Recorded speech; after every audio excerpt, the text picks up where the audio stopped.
Good afternoon, everyone, and thank you so much for joining me today. I'm Jennie Montgomery, and welcome to another half hour of information to help you make the most of your time and to make informed decisions.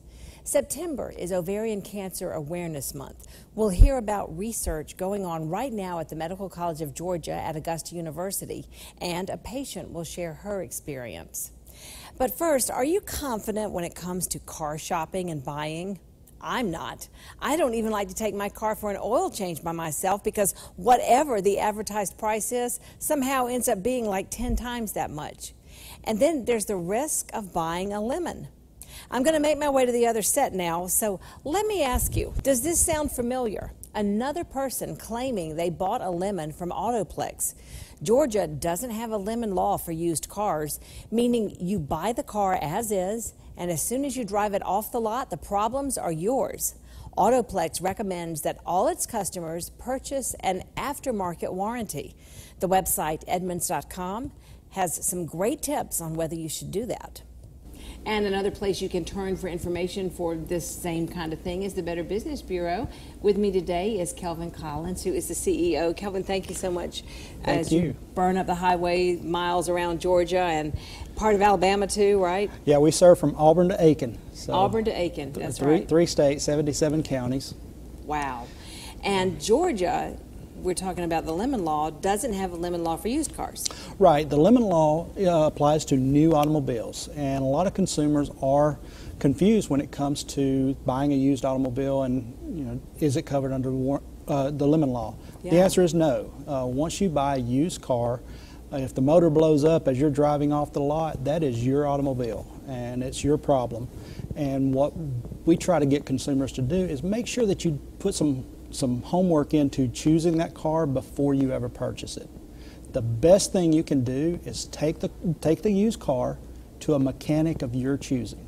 So take it somewhere, not where they tell you to take it somewhere you feel comfortable with someone and have them go over that car. Now you're talking about cars that you would buy like from a reputable dealer? Yes. A used car?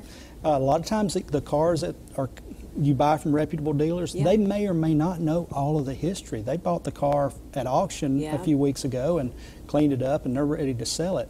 So if you take it to a reputable mechanic of your choosing, have them go over it. They may charge you $30, $40, $50, but it could save you thousands of dollars in the long run. But they're going to go through that car. They're going to make sure that, you know, the exhaust system works. They're going to check the transmission, make sure it's switching out, brake pads, things like that. They're going to make sure that it's in sound mechanical shape. And it gives you peace of mind. And you would be okay saying that to somebody like, okay, I want to buy it, but first I'm going to have it checked out. Absolutely. See, and I don't mean to be sexist here. I think men are more comfortable doing that than women. Because I'd be like, oh, okay, how much is it? What is the price? Just tell me. I would be so shy to say that. Well, and that's why you have to set your mind before you ever go in there. So whatever car that you see it, you like it, before you really get attached to it, take it somewhere, have them look over it.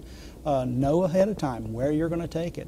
And if that dealer says, no, you can't do that, you can take it to our shop down the street, then you walk away from that car. Because any reputable dealer is going to say, sure, take it, check it out, make sure that you're comfortable buying this car. Yeah, so good point. Good point.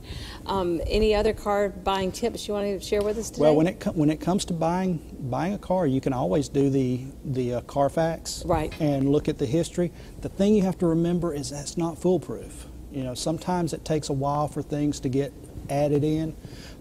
Ask to see the title of a car, because you don't want to buy a flood-damaged car that, you know, we've had flooding in other parts of the states. We remember after Katrina or one time when the automobiles had all been underwater. Yeah, and the best way to check for that is go into the trunk or under the dash or something and pull the carpet away and see if there's any watermarks. Take the wiring and bend it. If it's bendy, great. If it's brittle and just kind of cracks and breaks, then it's been wet at some point. But you can really tell if you get into the back side. Going back to taking it to the mechanic, they're going to look for things like that. They're going to look in the tail lights to see if there's any water, you know, where standing water's been. and ask to see a copy of the title, because you want to make sure that it's not a salvage title, that at some point this car wasn't totaled by an insurance company. Oh my gosh. There's a lot that goes into it. It could have been, an insurance company could have said, nope, it's done, and somebody could have still... Yeah, you know, a lot of times when these cars are flooded and they'll total them out, the intent is for them to be crushed. However, that's not always the case. Sometimes they end up at auction, and you really have to be careful of what you're getting. I mean, if you're getting a car with less than 10,000 miles on it for a dirt cheap price, there's usually a reason for that. So with just a little bit of homework, you can save yourself a lot of money in the long run. Very important information and money-saving information. Thank you so much, Kelvin. We can always count on Kelvin Collins to steer us in the right direction. Thank you. Well, a wise consumer is what we want to see. Okay.